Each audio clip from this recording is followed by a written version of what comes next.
Well, we just heard Ben speak, and I was wondering if either of the two of you had a reaction, comment, or a question you'd like to ask Ben. Ladies first, lucky me.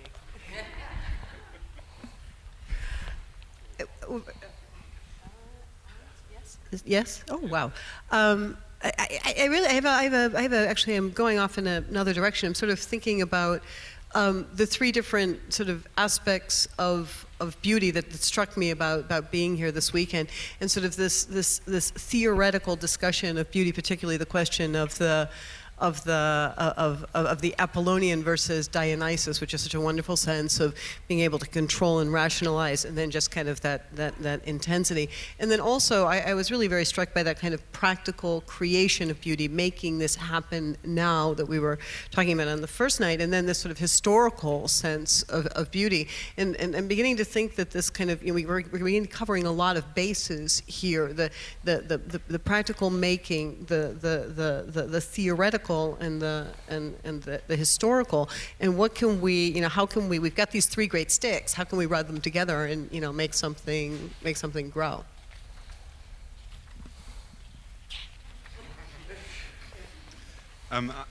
One of the things that I think Nick raised for us that very first night was the architectural. I mean, in a sense, both of you have spoken about architecture, and that for me is a very wonderful strand of artistic making, and in some ways a very privileged strand of it, because it has to remain accountable to the human bodies that inhabit it.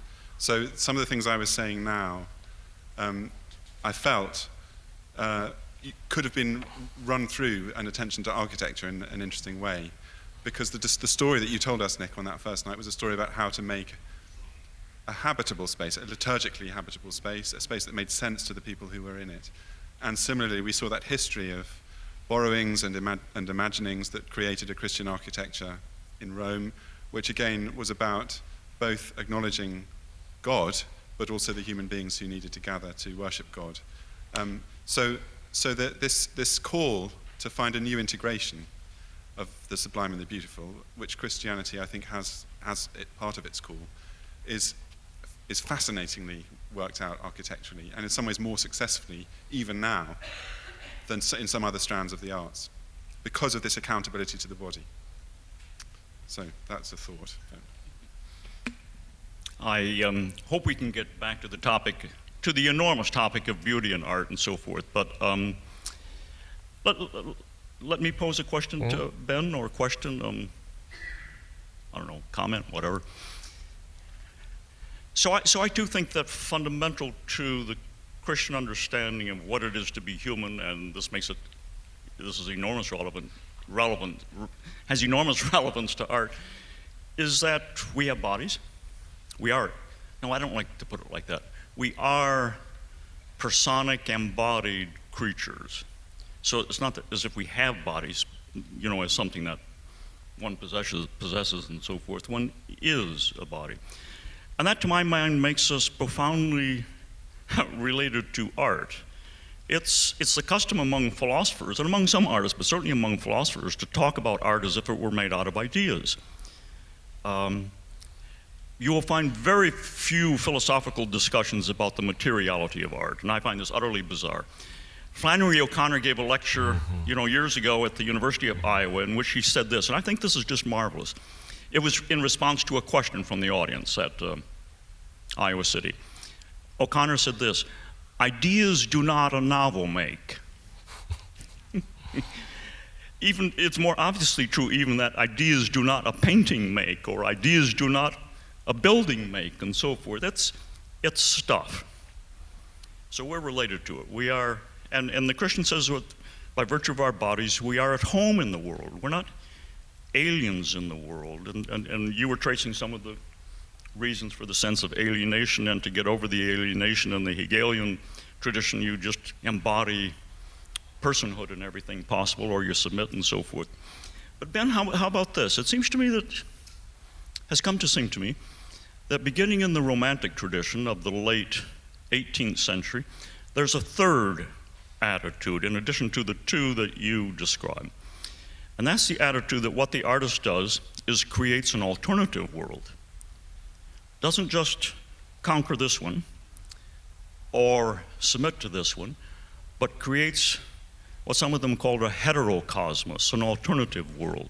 And that runs deep in the Romantic tradition. There's an early Romantic, Karl Philipp Moritz, a German, who speaks exactly like that. The artist creates a new world, and then he says that what the rest of us have to do is dwell in that new world, and he compares it to dwelling in God and so forth, uses religious language. That strikes me as running throughout the modern tradition, that the artist is not copying, the artist is not overcoming, it's a new thing. So how about that? It looks to me as if we're dealing with three alternatives to the human being at home in the world. The two of them are the ones that you captured very nicely, and there's this third one, which I think has shaped the Romantic and the tradition after the Romantics. I don't have all the quotations at my fingertips now, but an alternative world, and so what some of them say is, no, we create like unto God. We don't make a world like unto God's world. We make a brand new one, but we create like unto God. That's Promethean, I suppose, not Dionysian or Apollonian. It's Promethean. I see this in Picasso. I mean, Picasso wants to make a new world. This other one. Thank you. You're absolutely right. I said I wanted to be vivid, and I presented two, not three, partly for that purpose. But the Romantic tradition, and I think particularly of an English Romantic tradition, does do an extraordinary third thing. If you read the introduction to the lyrical ballads, Wordsworth and Coleridge set out their intention in that work. And what they say is that one of them is going to take the world we recognize and live in and make it strange. And that was Wordsworth. And the other is going to create a fantasy world, which we realize as we attend to it is telling us something profound about our world.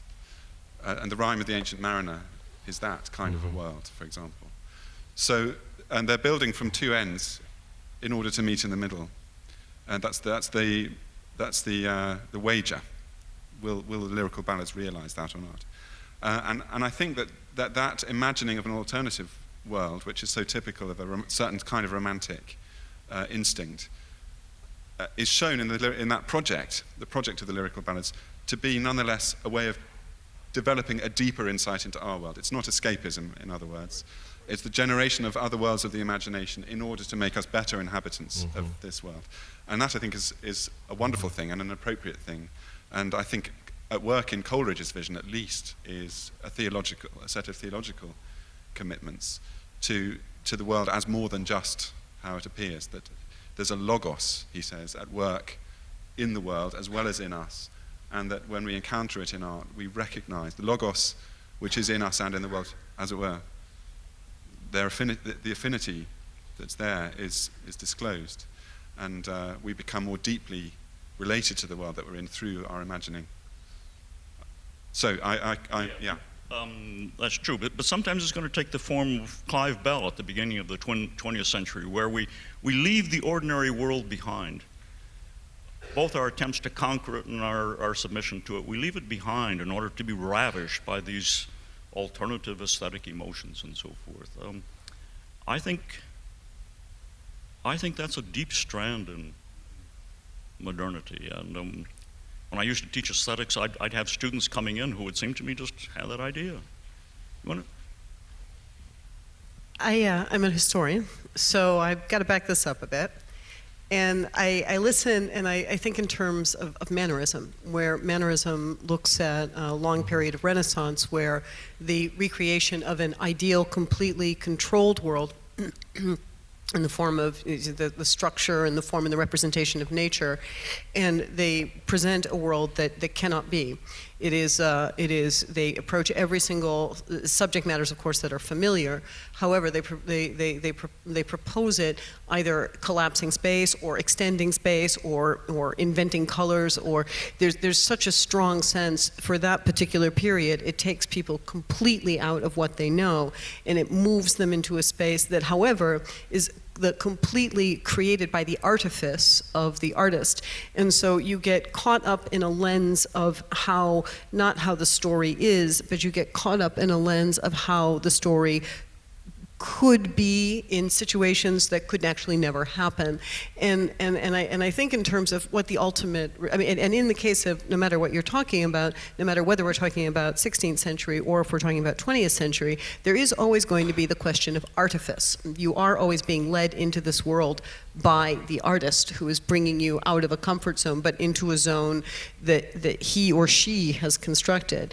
And I mean, Mannerism, eventually, historically in this period, it so loses the spectator, the beholder, the viewer. It so leaves them disoriented that there really becomes a hunger for, I want to be put on a path again. And so that could be, I mean, you can create that just to cause that you can create it with the intention of, I'd like to take people out of their comfort zone, make them wander and make them crave. But at some point where it does become important that there be a path laid down again. See, there's something good and right about that, it seems to me. It's when the romantic catches it up into this big story. The ordinary world has been fragmented by the heavy touch of rationality and so forth, but there's a social alternative which is uncorrupted, in which we find unity, imagination rather than rationality, and that's art. So we enter this other art, and then we start getting the salvific language, art will save us, and so forth. That's when it seems to me it's become a corrupt third alternative. Well, Nick, you mentioned a few moments ago that you want to get back to what you called, I think, the main theme, which was, I believe, beauty and the sublime, I think. Is that right? Beauty and the sublime? I think that's what you said, but I think you can go with that where you wish. Yeah. Now, I fear that the philosopher is dominating this discussion, as philosophers do. So beauty is a really hard one. So when it gets to the medieval tradition, then Aquinas, and Aquinas' standard, explains it as beauty is what, let me start a bit differently.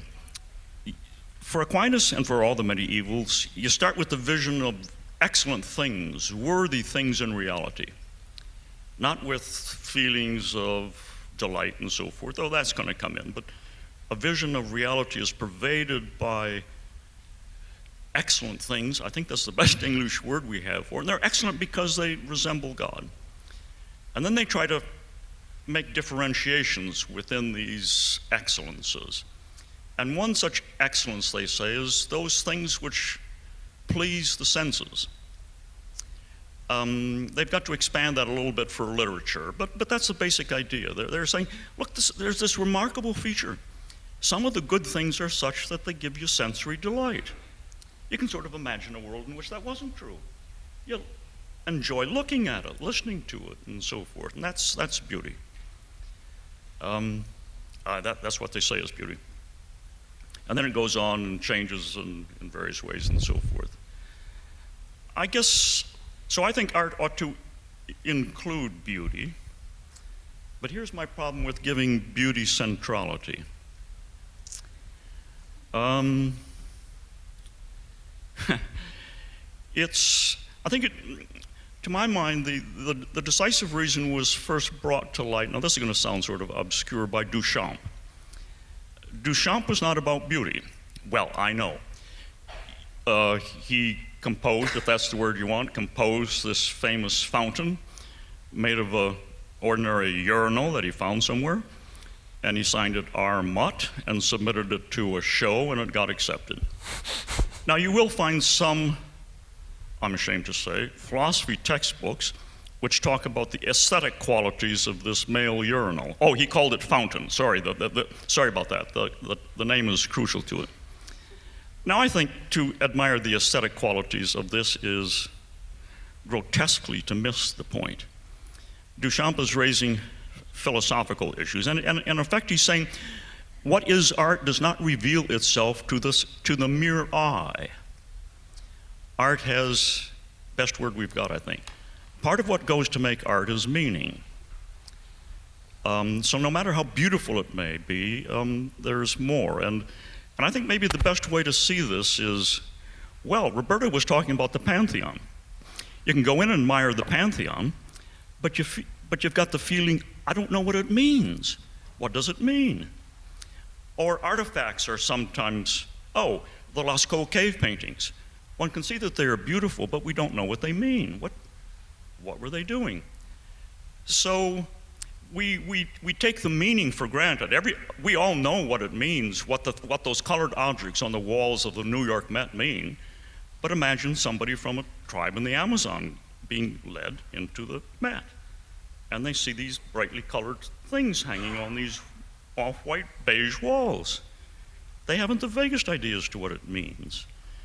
So I'm thinking, you see what I'm saying, that beauty is a component, but there's this other, what is art also involves, I don't like the English word meaning here very well, but I think it's the best one we've got. We've got to add that other to it. And then the question is, can it have significant artistic meaning and not be very much pleasing to the senses? That's a real test. I think we've got to say in the face of some 20th century art, and probably older art as well, yeah. I mean, if somebody told me how pleasant to listen to Stravinsky's Rite of Spring, I'd say, have you heard of it? You know? The idea is to jolt us. Anyway, those are some, so beauty's there, but boy, it's complex. Its role is complex, and it's not the totality.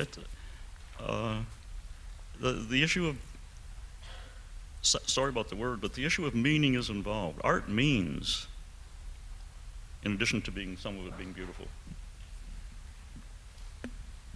You're Christian building. What do they mean? That's my whole. That was my whole. But first of all, in true philosopher fashion, you've opened up that chest in front of Achilles and everyone. Pick through all the treasures and like which one are you going to pick? The Duchamp for me is always that gets me so excited because that's right back in your field. I think what Duchamp does in The Fountain and Bride Courted by Her Suitors and in all of his work, he asks a question. He asks a very provocative question. As a matter of fact, he in the 1916 Armory show, he was on the board of that show. And so he was in the room. They first rejected it, and then they took it. He was in the room listening to them argue about his work or his submission after the Armory show had promised. Their whole point of creating that show was we will never reject a work of art. So he walks out, he gets the urinal, he puts it in, he sits in the room and listens to them argue. And then, that's beautiful. That was a beautiful thing. And so the beauty of that was that whole very controlled, magnificent, it's a very controlled provocation. He knew where it was going, he even got to watch it, and he knew exactly how to push the right button. And that was a beauty in and of itself. I do think that when just drawing on an experience of a tour guide, I take a lot of people in, and I'm sorry to tell you this, but a lot of people go and look at those pretty colors on the wall of the Met and have no clue what's going on, and you don't have to go get a tribe in Africa for that to happen. What I find though, what is very interesting about it is to be with people every day who come from all kinds of backgrounds, and on top of that, in the Vatican museums, we get everything, okay? And sometimes it does reveal my true sort of sick addiction to the Vatican museums, which is unfortunately a well-known quotient in Rome. But the fact is, I do sometimes hang around there when I don't have to work, and I watch. And I watch people who walk in, and you know there's absolutely no way they can understand what the Stefaneschi altarpiece is. They had a big, huge gold altarpiece by Giotto with a huge, whopping picture of St. Peter in the middle. And people walk up and they're drawn to it. They're drawn to it. It's the minium red, it's the gold, it's the spires, it's the figures, it's the order, but something makes them stop. And then what makes them stay is if there's someone there to give them meaning. So art does have, I agree with you beyond what I could, I'm not arguing the meaning question, because I fully and completely believe meaning is a huge part of art. But that formal structure, when you walk into the stanza della segnatura, and laid out before you are these 4 groups of people, each one complementary to the other. And you don't need anyone to tell you that. You can see that there's a complementary construction here and there and here and there, and you feel that order in the room and those beautiful colors and the flow of the figures, and you're already, I can't believe, what is this? And then when someone gives it meaning, then it stays with you, and it becomes the work that can begin to change your life.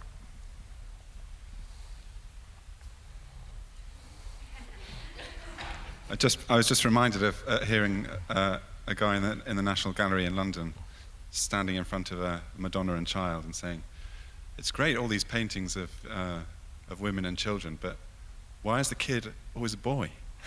You know, that absolute distance from what it means. Had no idea as to the meaning of it. No, that was right. Yeah. But just a small comment on, I mean, the Duchamp, the wit of that. You talked about the controlled provocation.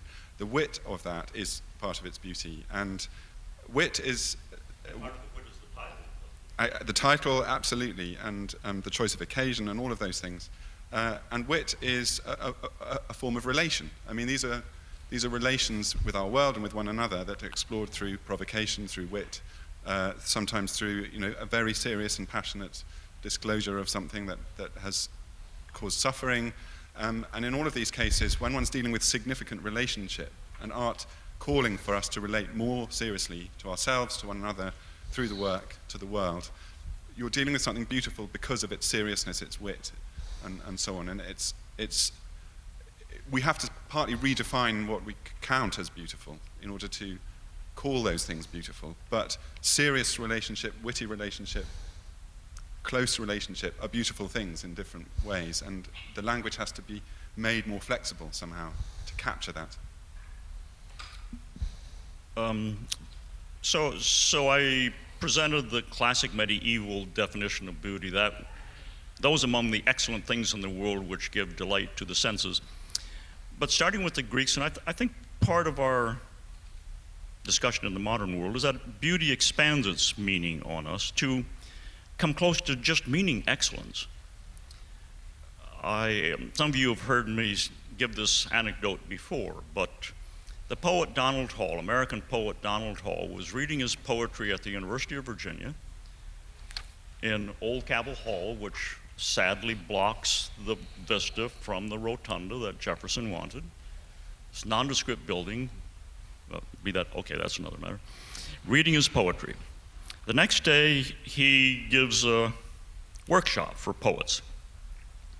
My institute sponsored this, and I'm neither a poet nor a would-be poet nor a student. This is for student poets, but I was allowed in. And it was, for me, fascinating. Hall would often illustrate the point he wanted to make by comparing an earlier draft of a poem and the final draft. I shall never forget this comparison. In an earlier draft, he had written, "The dog wagging its tail." In the final draft, he wrote, "The dog swinging its tail." So a male student, raised his hand and said, "Why did you change it?" Here's what Hall said. I will never forget it, though I suspect everybody else in the room has forgot it. Here's what Hall said. "Because it made it a better poem." The student didn't ask why. I'm sure we all thought, well, but of course. Now, for me, what's really interesting about that is Hall did not say because I liked it better. He did not say because I thought the readers would like it better. He did not appeal to any subjective likings or anything of the sort. It made it a better poem. I think often what we who defend beauty really have in mind is less what gives delight to the senses and more what makes it objectively excellent. And then, Rite of Spring is a stupendously beautiful work of music. It's a great example, but I think that the thing that makes it a better poem still requires us to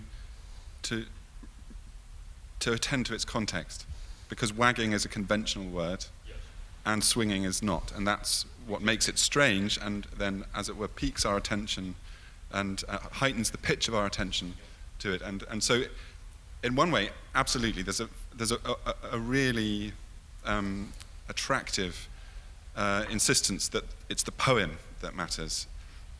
But actually you can't rest with that either, because if swinging suddenly became the word everybody used for what a dog does with its tail, you'd want another word. And so the social context, again, has to come back into the picture, and you know, it's an intriguing example of that. It's not the same as just a subjective liking or not, but it is about the way that things always mean in context. So social context, and I think our earlier presenter, I'm going to get this close to it right. One of the purposes of art is to engage the curiosity of the viewer, to allow the possibility of encountering God. And here we sit in a chapel that is denuded of artistic expression, except for the little bit of stained glass, like we haven't got quite around to scrubbing that out yet. Which is happily concealed by the screen, decently concealed by the screen. So there are trajectories in the Protestant traditions aren't very amenable to the visual arts. I'm just wondering, here we have folks who are thinking about art and maybe about several decades ahead of them, thinking about art and participating in it. And if you had any advice of how to do this Christianly in the decades ahead.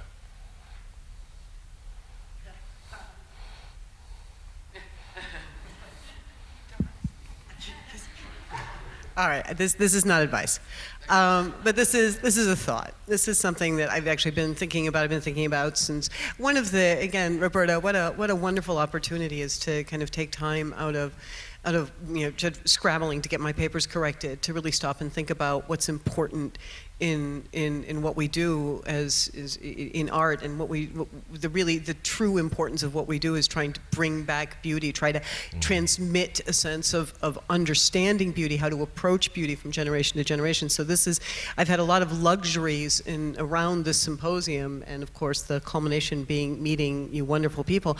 But the one, and again, I'm sorry I keep going back to the 16th century, but it's kind of where I live. I usually say most of my friends have been dead for about 500 years. There was a very interesting question at the 16th century, after the Council of Trent has to literally get together and talk about, are we going to still have art? Because the Catholic Church came dangerously close to doing this, and I would be out of a job, of course. So we're glad they didn't. The Catholic Church seriously questioned the role of art in churches, and at the end of the day, as a matter of fact, you mentioned it in your. You're just the greatest. I was so excited when I heard that. He talked about, the Council of Trent very clearly states that art has to be clear, it has to be accurate, and has to stimulate towards piety, which is completely unhelpful if you're an artist. So all of you young artists, here's your job, here's my advice to you: be clear, be accurate, and stimulate towards piety. Of course, what is that going to mean? In true council form, what? And what that means is when these councils come up with something, then you need someone to actually begin to chew on it and come up with some advice. And the man who came up with the advice for artists was a man named Gabriele Paleotti, Archbishop of Bologna, and he, a philosopher and a theologian, began to think about what it is that artists need to do. And the very beautiful thing about this book, I mean, this is a book that I read slammed in art history all the time, and I love it. I love this treatise. He talks about at the very beginning. He tells you artists. He says to you, we need you. We must have you. You must flank us as tacit preachers to the people. So he does something which, for you, you expect this now. But in the 16th century, this is when artists became side by side with the philosophers and the theologians. Art historians didn't exist yet. But you begin to stand up with, these are the liberal arts. This is the gang you always wanted to hang with. As a matter of fact, I can't believe I'm here today. This is the gang you guys always wanted to hang with. And Paliotti says, come stand with us. Come help us. And he explains that, like St. Paul's way of making God present, he has his debt to everyone. He has his debt to the Greeks and to the Jews. He draws on everything to be able to reach all people. Now, this is the best where I'm getting to. Paliotti breaks up all people for you. And honestly, I use this pretty often when I'm in the Vatican museums, and he's not too far off. He's got 4 classes of people in the way they look at art. And the first are the intellectuals. And I'm sorry, the first are actually the artists. The very first classification are the artists. And so when you're making art for artists, he says, they're going to be paying attention to how you made it, to your skill, to your construction, to your composition. So you have to be totally on point if you want to talk to them. So he starts out by talking about the job of crafting art. Then he moves on to the intellectuals, and they're going to need something to stimulate all that overeducation they have. So you're going to need to put in meanings and things that they can figure out that nobody else can. Then you're going to have to talk to the spirituals. Because there are people who look at a work of Christian art, and you know what? All they want is to be moved. All they want is to feel. And so you have to find a way to help the spirituals feel in front of a work of art. They don't care how many brushstrokes it took to make it. They don't care about your secret hidden meanings. They want you to move them. And then you have my favorite term of all, the sprovveduti. I don't even know how to define that for you. The sprovveduti, the people who just kind of come in and look at the work. The people, all those people who wander up to the Vatican museums and are kind of like, gosh, what's this? And walk in and walk around. And you know what he says? For them, they love color. Make it colorful, make it pretty, and you'll start to get them. And so there you have it, the 4 classifications. That's the best advice I can give you from Gabriele Paliotti. Oh, that's a hard act to follow. Advice to artists? Is that your question? Yeah. Yes, I think it was. So I guess my first advice is, don't believe it when people tell you or assume that art is a luxury in human existence. A luxury that some people can afford and like, and some people don't, and some people have the time for, and some don't, and so forth. Don't believe it when people, don't believe the mentality which says that art is a luxury. Art is indispensable to our shalom, indispensable to our flourishing, in all its many forms. And so also don't get fixated just on easel paintings. I think easel paintings are enormously important and rewarding and so forth, but music and visual depiction and all of it enhances our lives, contributes to our shalom. And also I would say, don't buy into the sharp division between art and craft. I say that coming out of a craft tradition. My grandfather was a cabinet maker, my father was a cabinet maker.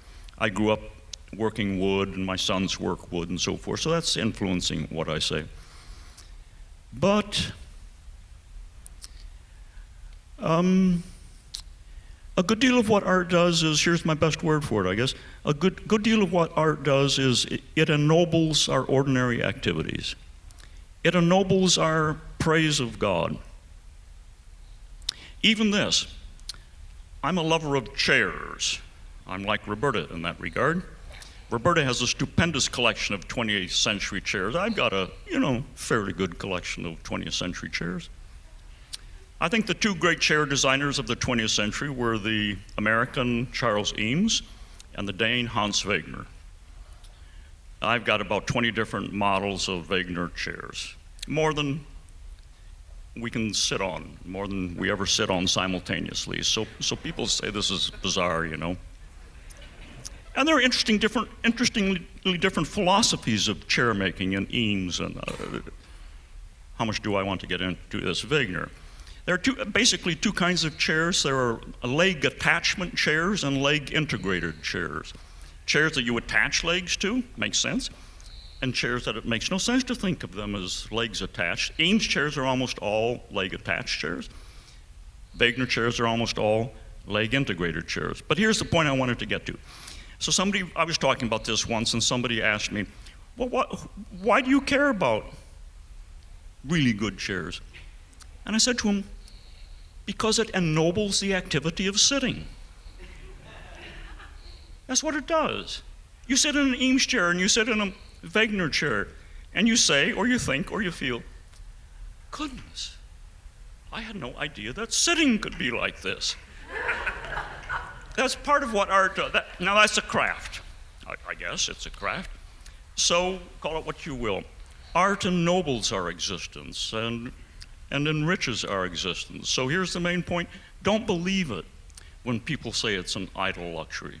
It's not. It contributes to our shalom. That's why I said the other night that if I had an architectural firm and I needed a motto for it, I would quote Jeremiah, seek the shalom of the city.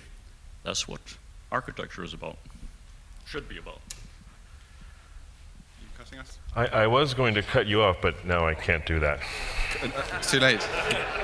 I want one of these chairs now in my house. I feel great in a chair like this.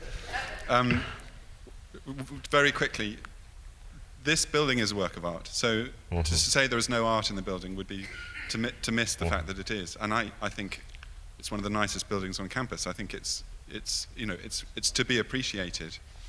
And my advice, if you were thinking about what else to do, is do it very carefully. I mean, one of the nicest chapels I ever looked after was a modern chapel in Cambridge, in a college called Fitzwilliam College, built in 1990. It didn't have any paintings in it, and it was absolutely stunning. It used a huge east window, to make the most of the changing landscape outside. So one has to think in more adventurous ways sometimes about where the beauty and the art of the place might be found. You watched a tree shed its leaves and then gain them again each year. It was an extraordinary building. So play with the lighting and let the building show itself in different lights. Don't necessarily just think, where are we going to put up a picture, but think, how can we light it differently so that one day you come and you think, wow, I never saw the building like this before, it looks great.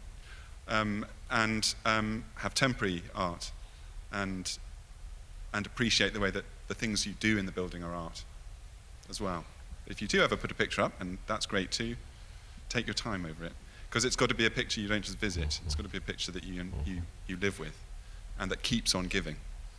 And that's a hard picture to find. Yeah, we're engaged in that debate as a campus right now as we think about other public art on campus, and aware that that's got to be a very careful, deliberative process leading to the selection. Some time for questions from the audience.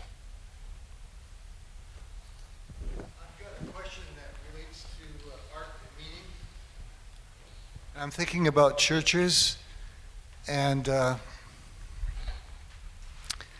meaning of, for example, raising hands in worship, or the menorah, or the table of incense, or the table of bread that's in the tabernacle. Even in Calvary Chapel, they have a menorah. Chuck Smith had one, but I often don't think people understand what these symbols mean. So it seems to me that you can look at it, but somehow it needs explanation. You could go through all the examples of what raised hands, means in Scripture. There's about 12 of them, and you get an idea of what that could have meant to the Hebrews.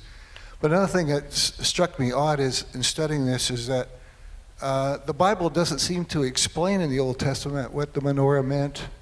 So on. There's an explanation by Paul of communion, but not of some of these symbols that are so important in the tabernacle and temple. I wonder if you had some thoughts about that.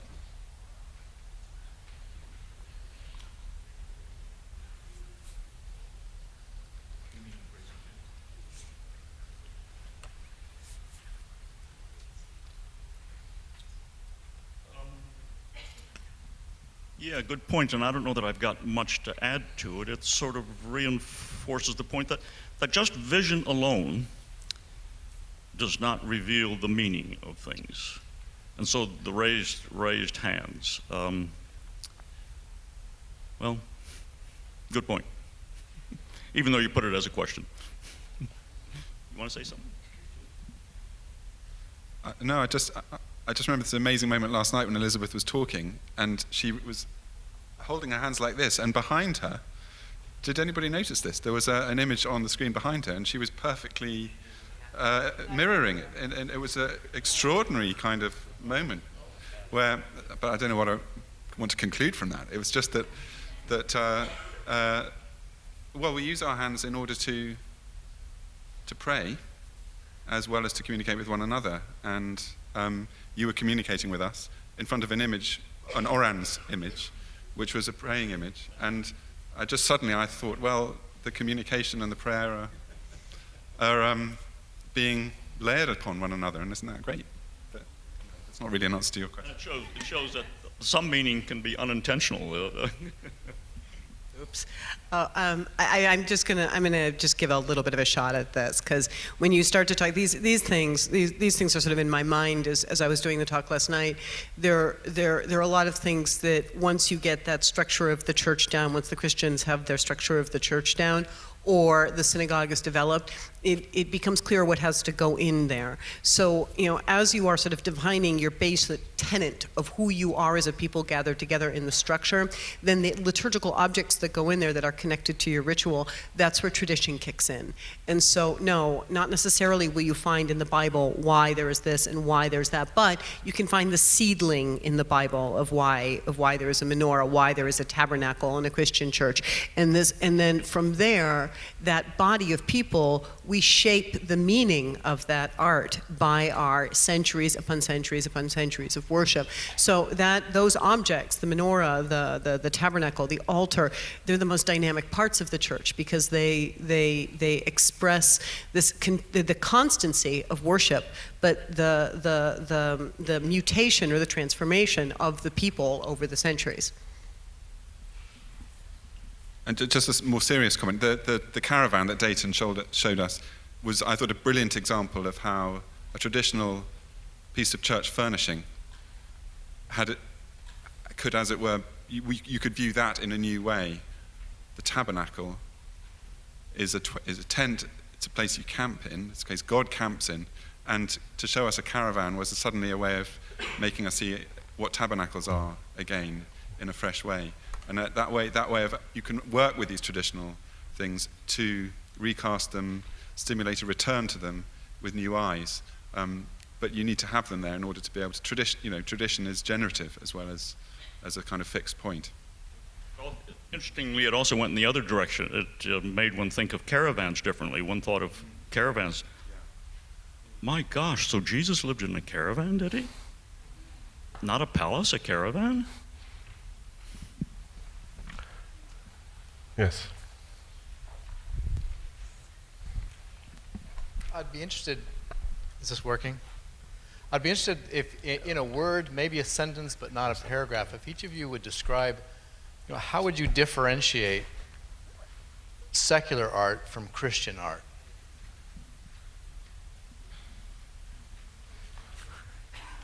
You're the artist.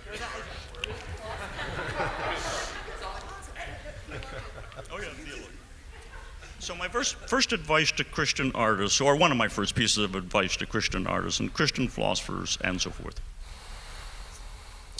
it doesn't have to be different. A piece of philosophy that I write might be a piece of philosophy that a Jewish colleague could have written, or a materialist colleague could have written. They can't have written everything that I've written, but individual pieces. So I think the project of being a Christian in the arts, philosophy, whatever, is the project of being faithful, of seeing the world through the eyes of faith. And one hopes that a lot of times other people are going to say, yeah, that looks right to me. I mean, it's always seemed strange to me that Christians think that other human beings that they should see everything differently. I would have thought the doctrine of creation says that we're all human creatures. We're going to see a lot of things the same way. But there'll be plenty of differences along the way. So, fidelity. Keep asking, what is fidelity to Jesus Christ, the tradition of the church? and so forth. What is Scripture? What is that? How does that lead me to see the world differently, or to give different priorities, and so forth? Something like that. Now, so then, when I see Picasso, I just say, here's a man who's out to, who doesn't like the world the way God created it, and by, watch my language, and I'm going to make it different. So it's a Promethean urge. It just feels, great as it is, it just feels profoundly Promethean, pagan to me. Now that'll be less true with other painters. The celebration of wealth and the tradition of painting, I think that gives a Christian pause. A few comments. It's not unlike Nick's point, but I would say I wouldn't want to draw a hard and fast distinction. I think some of the greatest Christian art has been made by people whose conscious devotion might not have been that devout. But I do think that most, this is a generalization, but I think that most artists are concerned to be truthful to something. Truthful to something. I don't think artists make art lightly. And so I think that what happens when a Christian makes art is that shared instinct to want to be truthful is necessarily informed by what their truth is. So all artists are concerned with being truthful. Christian artists' sense of what counts as truthful will be informed by the fact that for them the truth has been illuminated by God in Christ. The world that they seek to lead us more deeply into, or to question, or to celebrate, is a world that they see in the light of God in Christ, and that will constitute some of the truth that it will constitute the truth they seek to be truthful to. One word for me would be incarnational, and what really, in at least in the history of art, what makes art extraordinary is the taking of something which is so grand and so unexpressible and trying to express it in something that we can see and touch and experience, which is, of course, what is Jesus Christ. And so it is, Christian art tries to capture that experience. It's what makes the Christians unique. I mean, the Christians are the ones who did meet and hang around with God. And so that constant, it doesn't always have to be joyous, but that constant memory of what it meant for humanity to have a physical encounter with God who appeared before you as a man, as someone who you could relate to and, and know, and yet he is everything in one. And I think Christian art really, what Christian art draws that out in one way or another. It reminds us of that extraordinary privilege. May I say one more thing about meaning? Yes. Very briefly. Just occurred to me. I guess it was David from what's his last name, from the art department last night, who after Elizabeth's talk said that he very much wished that he'd been introduced to Greco-Roman architecture the way Elizabeth introduced us. Now, I don't know what it was in his mind, but I can pretty much guess what was in his mind. The history of art and architecture until recently, for a century and a half, has been presented as the history of stylistics. And you don't look for the meaning, just for the stylistic patterns, and then supposedly it evolves and so forth. What Elizabeth did last night is she, in effect, asked, I don't know that she used this word, what do these buildings mean? What does it mean that they're so light inside, whereas those Mithraic temples were all so dark inside? What does that mean? What does it mean that the exterior isn't flashy? That everything important about it is on the inside, whereas in a classic Greek temple, the inside is dark and hardly anybody sees it, and everything that's important about it is on the outside in procession. She was asking, what do these buildings mean? She was not giving you a lesson in the history of stylistics. I mean, you could grab it into such a history, but that's not what it was. It was, what meaneth these buildings? That, I guess, that's what I thought was stupendous about it. Biola University offers a variety of biblically centered degree programs, ranging from business to ministry to the arts and sciences. Visit biola.edu to find out how Biola could make a difference in your life.